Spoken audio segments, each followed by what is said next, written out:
name's Logan from Corbin, Kentucky, and I went to the University of Kentucky here in Lexington, and I've stayed here ever since. So now I actually work for a college ministry called Campus Outreach, and that's what God's kind of been doing in my life and what I've been able to be a part of for the last 4 years now. Really the reason I wanted to come on staff with Campus Outreach was because it had influenced my life so much in college. There was a man named Luke Rakestraw who discipled me through college, led me to Christ, and it was all through that ministry of Campus Outreach. So whenever I graduated, that was one of the opportunities that I really wanted to look into, and thank the Lord He's allowed me to be able to work for them now for 4 years and get to see that continued through my life and the other people on staff, and see college students' lives be changed forever, which is, I mean, it's just a huge blessing.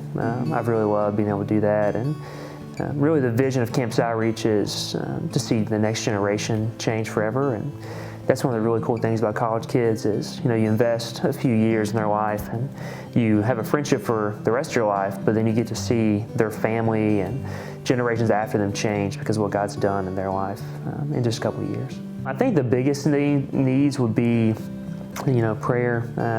I've been more and more convinced as time goes on that when I seek to do things through my own power and my own strength, I just am reminded over and over again that I'm really weak, and that my need is much more in prayer for God to show up than for me to run a perfect Bible study or spend X amount of hours with these students.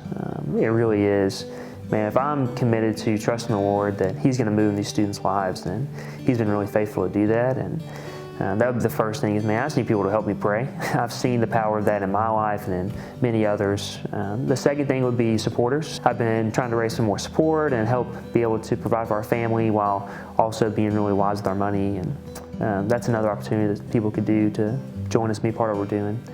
And the last one would just be to think about hosting college students, to mentor 1 or 2 guys or girls that might be in your own field, or even providing meals for them that would allow them to be around a family and see what it's like to, or even a couple or a single person in our church that could see, man, here's someone in a different life stage that God's really working in their life, and I can see what it looks like to walk with Jesus as a 25-year-old single, or a 30-year-old married couple, or a 40-year-old couple with 7 kids, right? Like there's so many different things that seem so far away for these college students, but the reality is God's just as faithful in those stages of life as He is right now.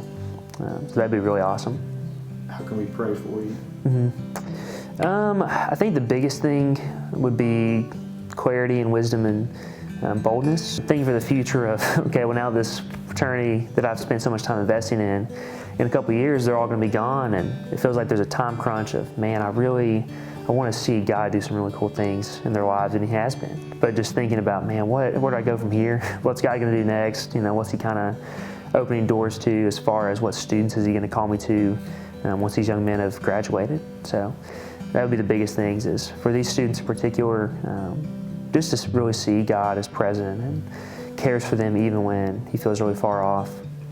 And then for me, just to know what to do next, kind of what direction to move and where to start investing my time as these guys are going to be in the real world soon.